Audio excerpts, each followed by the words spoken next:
Hello and welcome to this revision video designed for students taking AQA A Level Law. In the video we're going to look at how the law deals with those with mental health conditions and disorders, and in particular the special defence of diminished responsibility, which is only available as a defence to murder. The key to a good answer in diminished responsibility is firstly not to confuse it with insanity. And as a general rule in the A-level exam, if you have a murder scenario, then the main defence you're going to consider is diminished responsibility. For any other offence where you think the defendant has a mental health condition, you will use insanity. To make sure you don't confuse them, you're going to make sure you have a secure knowledge of both defences. So you're going to apply each of the four requirements for diminished responsibility in turn. So you need to make sure you learn the elements really well, and that you don't confuse the first two requirements of diminished responsibility. So we'll have a look at those in a moment. Firstly, let's have a look at where the defence comes from. It comes from Section 2 of the Homicide Act 1957, which was amended by Section 52 of the Coroners and Justice Act 2009. The first requirement is that there must be an abnormality of mental functioning. And this has been defined in the case of Byrne in the following way. Dee's mental functioning was so different from that of ordinary human beings that the reasonable person would call it abnormal. Now, the temptation is to leap straight into a diagnosis of the mental condition and say, well, yes, there is an abnormality of mental functioning as Dee has schizophrenia or is paranoid. But that is the second stage. What you are looking for, firstly, is the behaviour that the reasonable person would call abnormal.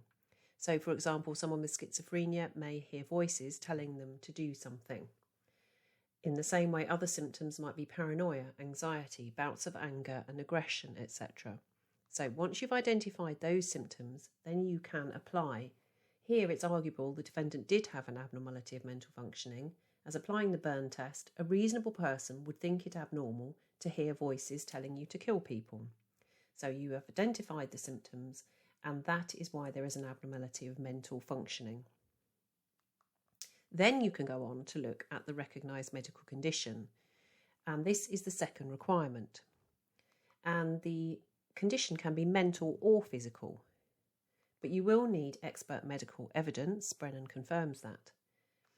You can find a list of recognised medical conditions in the World Health Organization International Classification of Diseases, called ICD for short, but that's not conclusive. So just because it's in that list, it doesn't mean it will qualify as a recognised medical condition and vice versa. When you are applying the recognised medical condition, sometimes the scenario will tell you what the condition is, and sometimes it won't tell you, but you can have a go at identifying it. So we're looking at things like schizophrenia, bipolar disorder, anxiety, depression, as well as personality disorders, autistic spectrum disorders and learning disabilities. Physical conditions which can affect your mental functioning include epilepsy, sleep disorders and diabetes. So if it tells you clearly what it is, then in the scenario that's great. If not, you can have a try. And if you know an appropriate authority, and some of them are listed here, then you could also add that into your scenario. The third thing that you need to look at is that the abnormality of mental functioning must substantially impair one of the three things mentioned here. So these are Dee's ability to understand his own conduct, form a rational judgment, or exercise self-control. And substantial, note here, means serious in golds, which we'll look at in a minute. So you just need to choose which one you think is affected. Understanding your own conduct is more likely for a defendant with learning difficulties or serious mental health problems. Inability to form a rational judgment might be more likely for a defendant with paranoia or someone who's hearing voices. And potentially exercising self-control is more likely for a defendant with stress or anger management issues. So just to confirm that substantial was held to mean a serious degree of impairment and is for the jury to decide, and that was held in golds. So think about the scenario, and is this a serious impairment? The last thing you need to show is that the abnormality of mental functioning provides an explanation for the defendant's conduct. This means there has to be a causal link between the AMF and the killing. It doesn't have to be the only cause, but must have made a significant or more than negligible contribution. And causation is not normally an issue in scenarios. It may be, though, when you are dealing with an intoxicated defendant.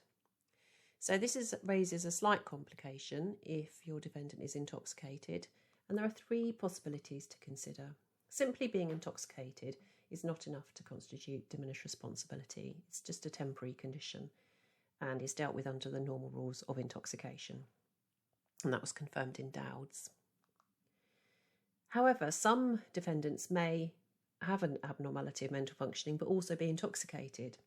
And if you ignore the effects of intoxication, they still have an AMF that comes from a medically recognised condition and that substantially impaired the defendant's conduct, then you might have a defence. And that was confirmed in Diminished, where ignoring the intoxication, the defendant's grief disorder had made a significant contribution to the killing, and so the defence of diminished responsibility was available. The last possibility is that prolonged use of alcohol has caused a condition such as alcohol dependency syndrome, causing brain damage or rendered defendant's use of drink involuntary. And this was the case in Wood. And in that situation, the defence of diminished responsibility may be available. But note, when we talk about sentencing in a moment, Wood was sentenced to life imprisonment because of the seriousness of the crime. And so just because your defence is successful, it doesn't mean it is going to have an effect on your sentence. So once you've been through all the elements, and you only need to consider on intoxication if it's relevant to the scenario, then if the defence is successful, it will reduce murder to voluntary manslaughter. So it's just the same as loss of control. And the defendant is sentenced at the discretion of the judge up to a maximum of life imprisonment. Noting the difference with loss of control is that if the abnormality is severe enough, then a hospital order can be made, and often is in cases of diminished responsibility. So I would suggest the best thing to do is to practice questions. So review your notes first and learn the elements, then choose a question, and then practice under time conditions. About 10 minutes really you need to be able to write an answer in the exam for diminished responsibility. So this is a question based on a previous exam, has been slightly changed to confirm the actual condition, and it says that Nikki admitted she intended to kill Owen and asks you to advise whether the defence of diminished responsibility is likely to succeed. So this is 10 marks just on diminished responsibility. So my top tips for this question would be: you don't need to do murder. You don't need to go through the elements of murder because it tells you that Nikki admitted she intended to kill Owen. For the abnormality of mental functioning, a reasonable person would think it was abnormal to believe government departments are sending coded messages. So the abnormality of mental functioning is not schizophrenia. That's the recognised medical condition. You need to apply the Byrne test, which is the reasonable person.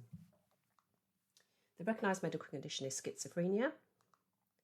There is a substantial or serious impairment on her ability to understand her conduct, I would suggest. You can mention the inability to form a rational judgment or exercise self-control, but it's probably inability to understand her conduct. There is a causal connection. The AMF has made a significant, more than negligible contribution. Intoxication isn't needed in this scenario as she's not intoxicated. And the effect of a successful defence of diminished responsibility is to reduce murder to voluntary manslaughter, and she would be sentenced up to life in prison and potentially given a hospital order. So I hope that video has been useful, and that's the end of the video. Thanks.